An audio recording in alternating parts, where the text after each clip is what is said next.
Hello there, you're now watching TVS News at 5 with me, Lorenzo Isaac. Let's begin with our top stories.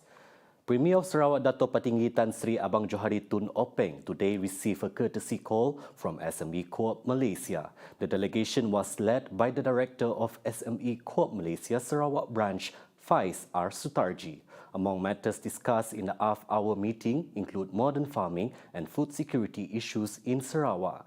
This marked SME Corps Malaysia second courtesy call to the Premier of Sarawak at Wisma Bapa, Malaysia.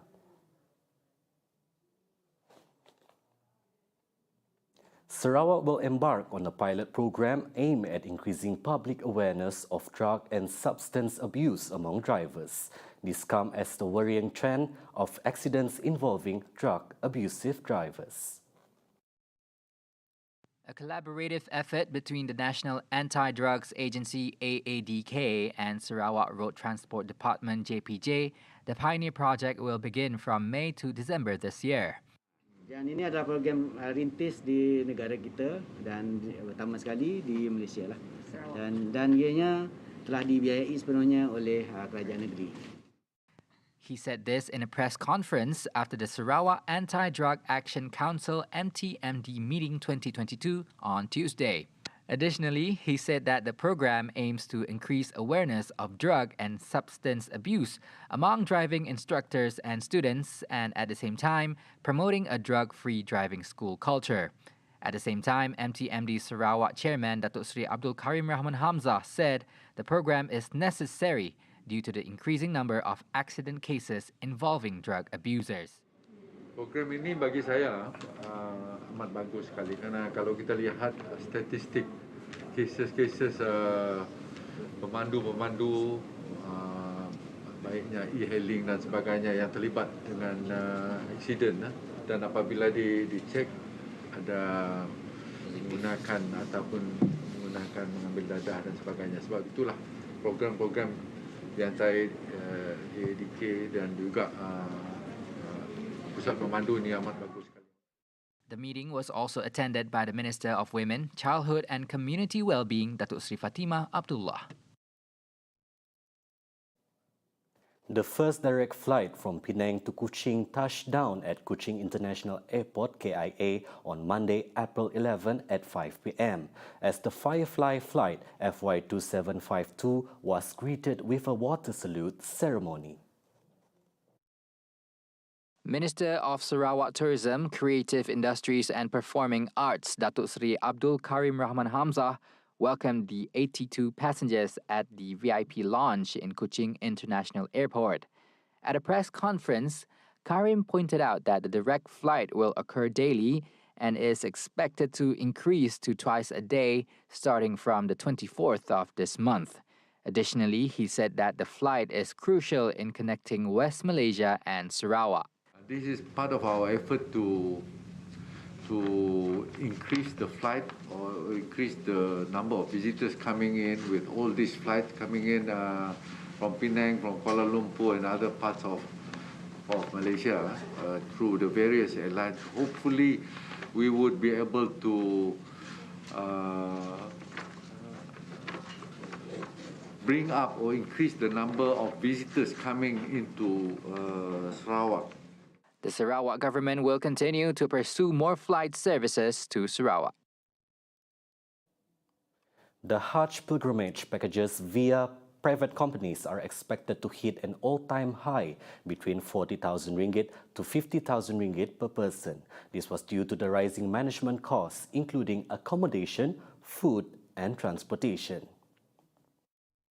According to the president of the Association of Umrah and Hajj Travel Agencies, or PAPU, Datuk Sri Razali Muhammad Sham, accommodations in Arafah and Mina would cost about 1,166 ringgit previously, but has now been increased to about 6,128 ringgit.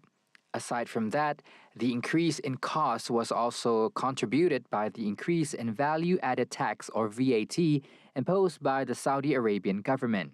Therefore, he advised the public who opt for private services to take note of the location of the hotels and other factors that will affect their overall costs. At the same time, Managing Director of the Manazel Mashayar Travel Services Sendirian Berhad Muhammad Lokman Hamzah said the soaring price of accommodation was also due to the limited number of hotels allowed to operate, as many have not received their operation license. The Saudi Arabian government has implemented a set of SOPs for COVID-19 precautions, in which most hotels did not get their license approved in time for the Hajj season. Lokman also pointed out that the current pricing was inevitable. Previously, Lembaga Tabung Haji TH announced on April 7th that the cost of performing Hajj for Muassasah pilgrims would increase to over 25,000 ringgit per person, following the hike in taxes and new service charges imposed by the Saudi Arabian government. Sarawak has established a total of 41 stop community centres (OSC) to tackle the issue of drugs and prohibited substances, according to Sarawak Head of Criminal and Narcotic Investigation Department (ACP) Jasmirul Jamaluddin. This continuous initiative implemented by the Sarawak government has successfully recorded almost 20 million ringgit in drug seizures in 2021.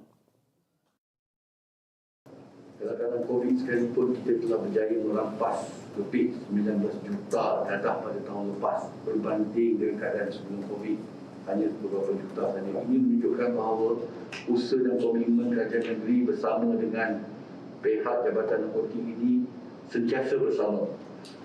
Dan begitu juga dengan penubuhan OSC One Stop Committee yang telah ditubuhkan oleh pihak kerajaan, sehingga ada 40 One Stop Committee ini. So saya harap dengan One Stop Center ini, segala masalah, segala persatuan yang kita ada ini lebih dapat kita menangani isu-isu dadah dan substance terutamanya. Minister of Women, Children and Community Welfare Development, Datuk Sri Fatimah Abdullah, on Tuesday, April 12th, lauded the effectiveness of the centre under Jasmi role. Fatimah noted that a total of 33,023,017 ringgit value of seizure was successfully recorded in Sarawak since June 2020.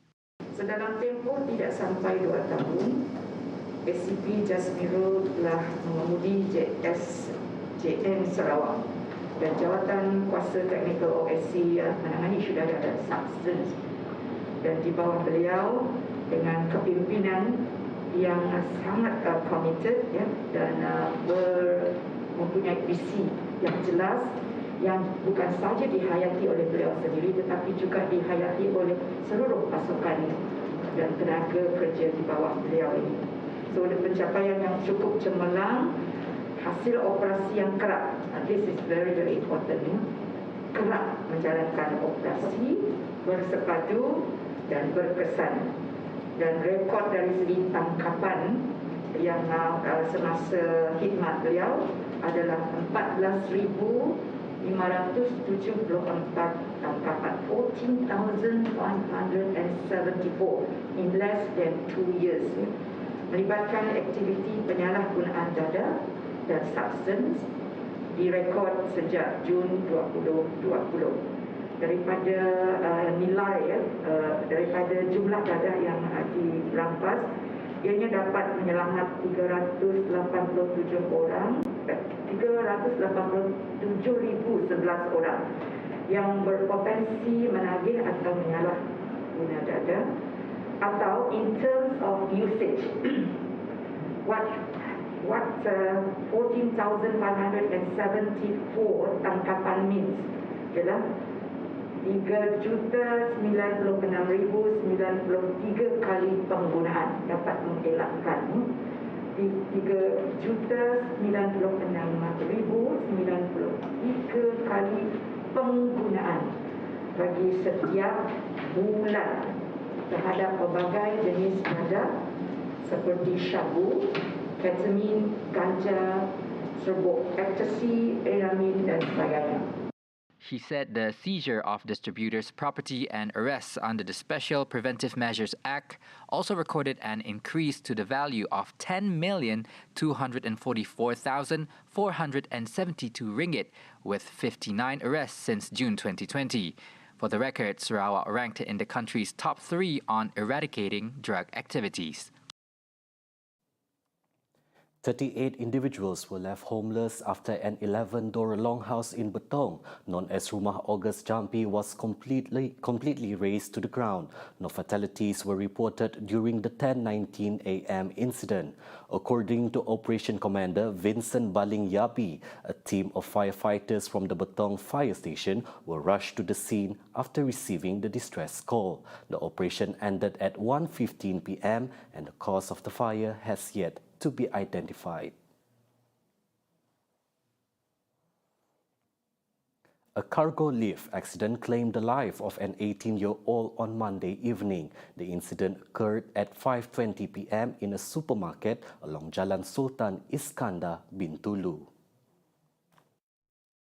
Fire and rescue officers were called to an elevator rescue, and the teenager, identified as Andrew Munding Kuling, was pronounced dead at the scene by medical personnel. According to Bintulu's Fire and Rescue Department Chief, Wan Kamaruddin Wan Ahmad, a team of 7 bomba personnel were deployed to the scene, led by Operation Commander Tuah Damit. Upon arrival, the victim was found lying on the ground, believed to have been crushed by the cargo elevator carrying goods from the 2nd floor. The body was extricated successfully before being handed over to the police for further action.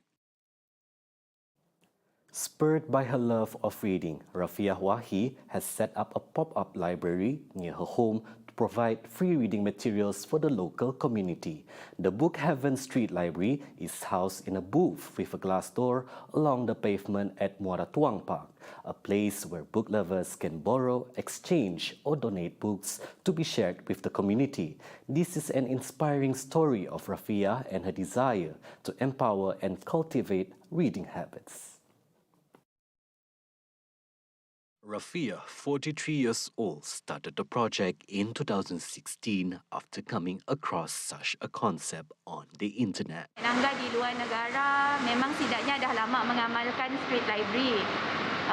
Even banyak orang just letak depan rumah masing-masing supaya orang lain boleh ambil dan derma buku bila-bila masa.